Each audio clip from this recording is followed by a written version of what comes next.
উজ্জ্বল ভাই আমার বসে আছে, দেখি ভাইয়ের সাথে কথাবার্তা কই, ভাইয়ের মন টন ভালো নাকি? ভাই কেমন আছে? ভালো নাই ভাই, খুব একটা ভাই। কেন ভাই? এই যে ভাই, এই ফিসি আমার তুলতে তুলতে ভাই জীবন শেষ তো হয়েছে হোক। এই ফিসিটা জন্ম যে কুত থাকে ভাই, এখন আমি খোঁজ পেলাম না ভাই।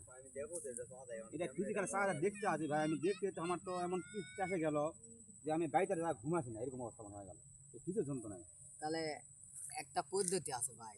কি পদ্ধতি? তুমি এত বড় একটা লোক, তোমার মাথায় খালি গোবর ভরা। গোবর তো মাথা সবাই বলে ভাই। হ্যাঁ, তোমার মাথাতে ভরা। একটা পদ্ধতি হলো কি জানেন? হ্যাঁ। এটাতে তুমি একবার ঘাস মারা ওষুধ দিয়ে দেওয়া যাও, আরে ভাই, সব কিছু সাফ হবে, ঘাসও মরবি, কৃষিও দৌড়িবি, আবার ধানও তোমার মতো চলে যাবে। না ধান তো যা খেতে হয়েছে, আল্লাহর মতো আশা করা যায় আমাকে কালাই থানার উপর ধানটা সুন্দর হয়েছে ভাই। এত সুন্দর ধান অন্য জায়গায় হয়নি, বহু ধান মারে গেছে অন্য অন্য জায়গায়, কিন্তু আমাকে কালাই থানার মধ্যে আমাকে এই ঐতিহাসিক নান্দার লেগে এত সুন্দর ধান হয়েছে ভাই, এই তো বলার মতন কথা নয়। কিন্তু এই ফিসের যন্ত্রণায় আমার ঘুম হচ্ছে না ভাই, বহু সব ত্যায্য করেছি এই ফিসের যন্ত্রণায়।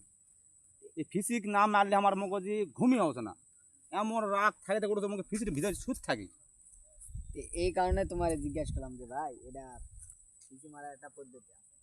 ওই এটা হলো ফিসি কি? মারা পদ্ধতির কথা বুঝলাম ভাই, ওইখানে ওই ওষুধ কোম্পানির থেকে আমি ফিসি মারা বহুত বদলে আছি ভাই, 3বার ওষুধ দিছি, এক এক ফিসি মারা ভেঙে, তারপর ফিসি মরে না। তাহলে তোমার ফিজি মারা ওষুধ দেয়নি ভাই, তোমার বিয়ে তার ফিজি বেশি হবে, সেটা আর ওষুধ দিবে। দেখেন ফিসিগুলো সাইজ দেখেন, সেরকম ফিসি সাইজ হয়ে গেছে।